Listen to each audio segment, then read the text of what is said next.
Hey everyone and welcome. So I just realized when I went to log into the live that my little thumbnail that I so carefully took to show you what I'm working on today for some reason didn't save, and that happens from time to time. And when I notice it, I just go back and keep redoing it till it saves. Anyway, so far you don't have a picture of what I'm working on today. I'll do my best to show you and to change the thumbnail after the fact so you can find it later. Anyways, welcome to my studio. My name is Susan Smith. I'm a long arm quilter and you're in my studio Stitched by Susan. And I see that some of you have a conversation going on between you. There's someone here from Germany, looks like Tanya, and someone's wondering what the weather's like. Awesome.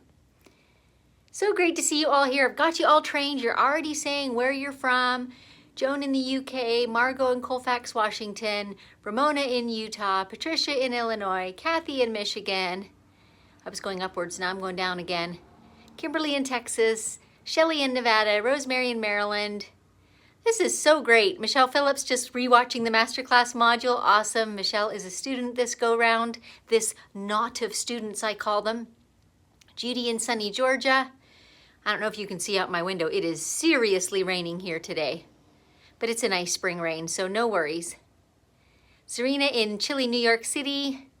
Finally catching a live. Great. Debbie in Missouri. Jane, hi. Cassandra, hello. Lynn in South Louisiana. Lorna in San Diego. Pamela in Northwest Pennsylvania. Susan in Texas. Erin in Ohio. Molly in Vancouver, Washington. Arlene in Texas. Lots and lots of you. This is so awesome. Great. Well, you can see over my shoulder a little bit of what I'm working on today, and I introduced it briefly yesterday as well. It is a memory quilt that belongs to a friend of mine. It's one that I understand was made some years ago. In fact, you can't see it on camera sadly, but there's an embroidered square that has the date 1990 on it. And I believe it was tied, perhaps with buttons, but at least tied. As I'm working on these rectangles, I can see the holes in quite a few of them where the thread or yarn would have been.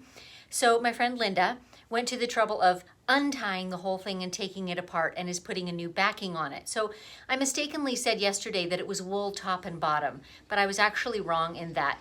I found that the backing was a little short, so I dismounted it last night and I realized that it is actually a cotton flannel sheet, but it is weighty, substantial flannel, and that's why I thought it was wool. It feels like that. But anyway, it's 100% cotton backing. So what I did is I undid the hems on all four sides of that sheet, and at two ends the hems were 2 inches folded twice, so I actually gained quite a bit more size in that way, and now it's large enough, and so it's loaded back up and I'm quilting again. But today's topics, I thought we'd chat just a little bit about memory quilts because they so often are made from garments, and therefore they have several things that can be challenging as a quilter. They will have different fabric types, perhaps cotton, perhaps wool, perhaps polyester in them, perhaps blends, linen, who knows. And then too, they may have other irregularities. Today I don't have that. I do have an interesting one in my lineup that I might show you guys. It is mixed fabrics from denim to lace, all in the same quilt, and that's going to be a challenge too, but that's another story for another day. Today's is more simple. You can see that it's just pieced rectangles. They're about 5 inches by 9 or 10, I would say. And they are all wool and possibly wool blends, but they all feel like wool suiting. So, they're at least regular in shape and it is stitched well. The lines all lay straight. What you could have seen if my close-up photo had worked is that Linda took the time to do a crazy quilt type embellished stitching on all the seams. So she has different colors of embroidery floss or pearl cotton. I'm not sure which it is. Kind of looks like pearl cotton. But this lovely feather stitch over all of these seams, and it's really, really pretty. So we chose, because it is so heavy, to not put any batting in it at all. So I'm literally just stitching the layers together. So there's not going to be a lot of loft and definition in the quilting, but hopefully it will add to the interest of the quilt, and for sure it will keep all those layers secured together. So one of the challenges that I have today then is that working with the different wools, they're just a little bit different weaves, and this you come across lots in a memory quilt. Or any quilt that's got mixed, even a scrappy quilt that's got mixed fibers and fabrics in it. your thread, your quilting stitching often does not lay the same on top of all of them. So getting the perfect tension can be quite elusive, possibly even impossible, because the stitching just lays differently. So on one piece of fabric, it'll be stitching along beautifully, and then you'll cross a seam line, and on the next fabric, it looks like the top tension is too tight, or the bottom tension is too tight. It just doesn't lay in the weave of the fabric the same way. To me, that's just an exercise in, determining the margin. I just make it as good as I can across as many as I can of the fabrics and call it good. So in today's project, they're all doing pretty well because they're similar. They're the woolen type fabrics, but there is one particular plaid on which the stitching just seems to almost pull up a little bit, like both tensions are too tight. And it's really not. It doesn't do that anywhere else but on that one fabric wherever it repeats. So I adjusted my tension a little bit looser, and then I'm just going with it. I don't want to make the tension be off everywhere else just to compensate for that one fabric. So that's just kind of a weighing of your options. But it's a good thing to be aware of, because it can be frustrating when you're stitching along and your tension's been great and all of a sudden it looks faulty. And that may be just the change in fabric type. And it sometimes even happens on quilts that are all cotton, but they might be different weaves. It might be a shot cotton. It might be, a digitally printed cotton. Just different fabrics do respond differently to the stitching. So that's good to keep in mind. The other thing that I have going on today, because they're wool fabrics, they're pretty thick. And so the seam allowances are pretty substantial. So for one thing, I'm just slowing down my stitching a little bit and not zooming across those intersections. I don't want to break a needle, or worst case scenario, put a hole in the fabric. That would be awful. So I've probably slowed down maybe 30%, 25 or 30% in my stitching. And then additionally, I've got my trusty spoon foot. And these are called different things for different brands: spoon foot, cup foot, glide foot. Call it what you will. What it is any foot that's got curved sides. So the Bernina one is quite large. You can see this is over an inch from side to side. Some of them are not that big. They're much less than an inch. But the value in it is it skims over those bulky seam allowances. So instead of, let me take this off and you can see, instead of the hopper foot, pushing up against and then, shoving them out of the way, the whole foot just glides right over the top. And this is fairly magical, actually. When you have bulky seam allowances, or you have funky things like maybe rickrack that you've got to stitch over, this will just glide over those little edges very beautifully. It's a handy, handy, handy thing. So that's my two big tips for today. I'm going to read back through the comments and see if any of you have great tips too. I see lots of weather discussion. I love that. I see I've started it because I'm always telling you what my weather is here. Petra in Austria. Welcome, Petra. You've been here a few times. Sue Hansen, been listening to your podcast. Great. I might as well just insert here, if you are a regular listener to my podcast, I've not been very regular the last couple of months in releasing them.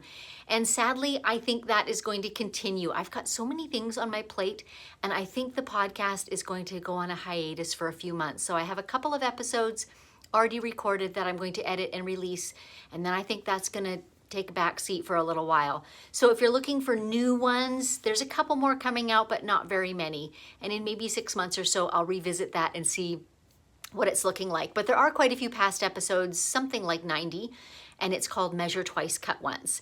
So if you're looking for some easy listening, that's a great option. Okay, scrolling back. Long Island, New York, Indiana. Deb's in South Carolina. Tammy's in Nashville. Sylvie is in Quebec. All kinds of folks. Let me see. I'm still looking for any comments. Erin Potts, I was hoping you would show us this quilt. Well, I mean, you're not seeing tons and tons of it, but there it is.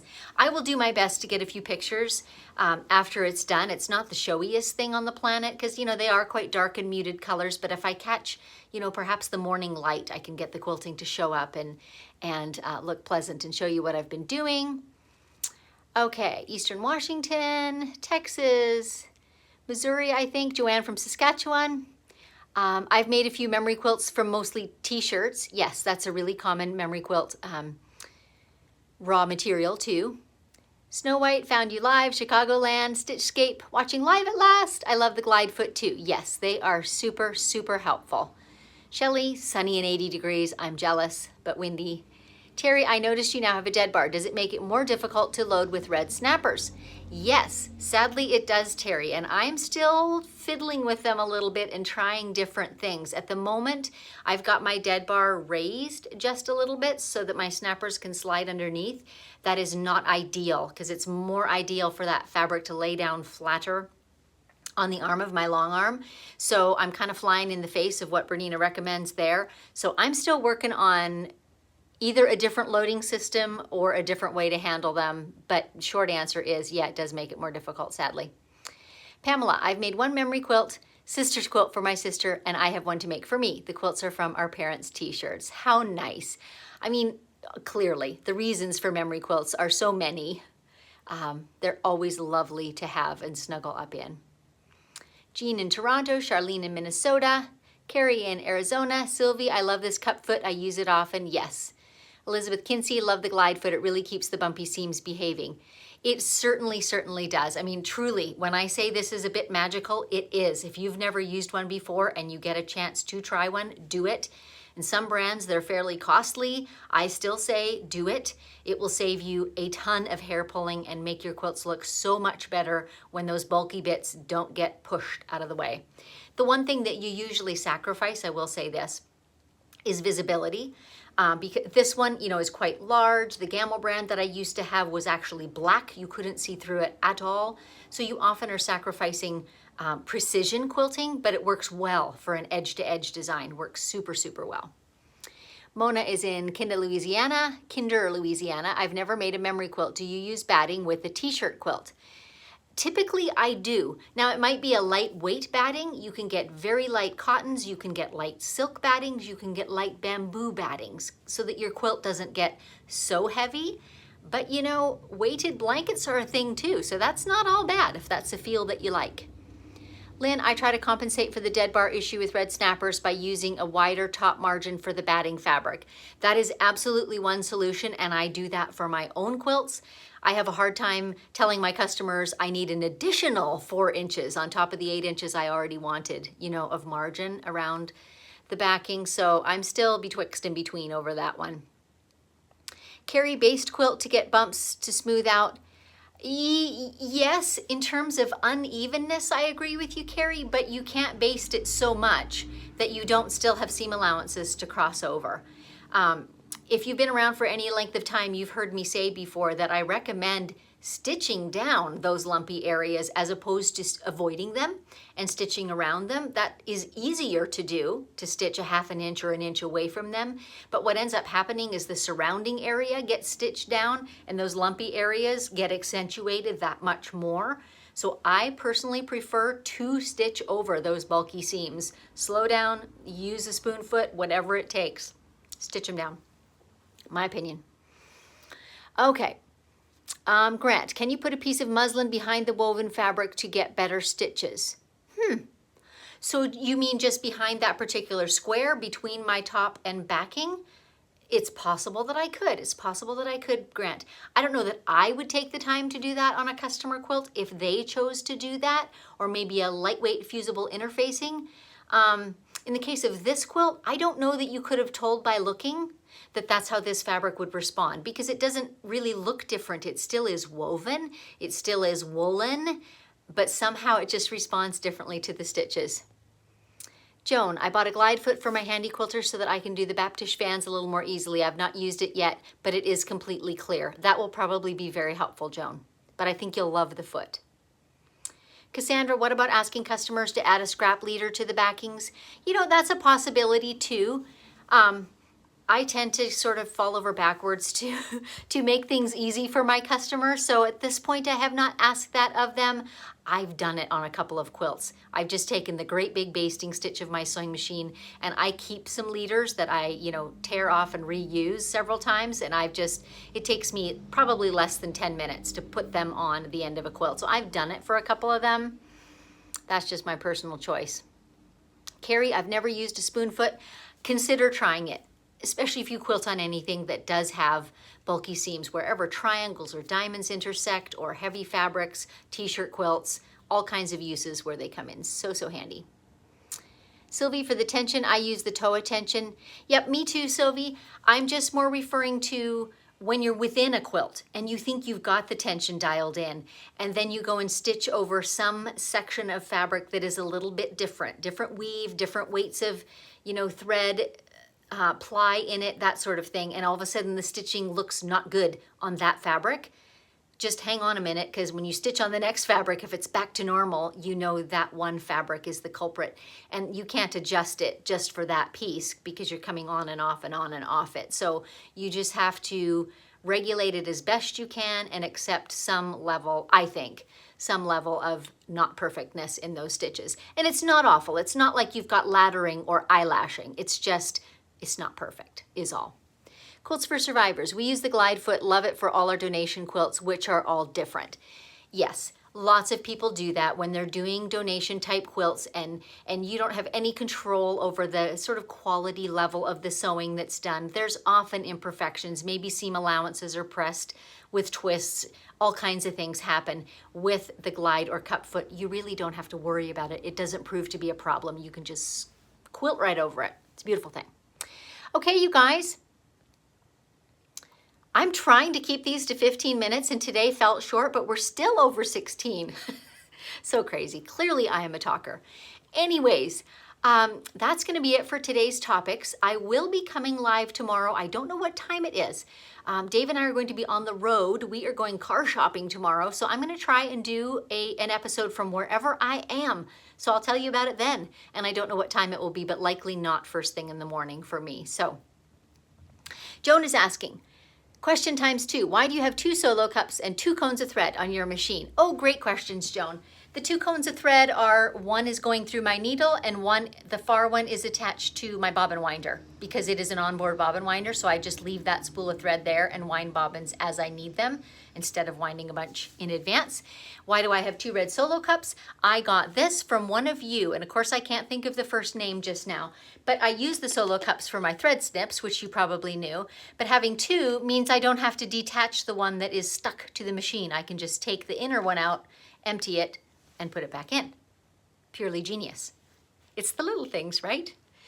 So I have attached a link in the show notes, as I do every day, for my free all over feather class. If you haven't taken that already, and if you love feathers, I encourage you to try it out. It's about a 40-minute class. It's a recording of a workshop that I did, but it breaks down all over edge to edge feathers, starting from shaping those individual pieces to how to move around a quilt top and how to make them graceful. If you love feathers, I think you would love that class. So there's a link to sign up for that if you wish to watch it. And with that, I think I will be on my way. Whatever you are doing today, enjoy it like crazy, and I'll get back to quilting my memory quilt. Talk to you tomorrow.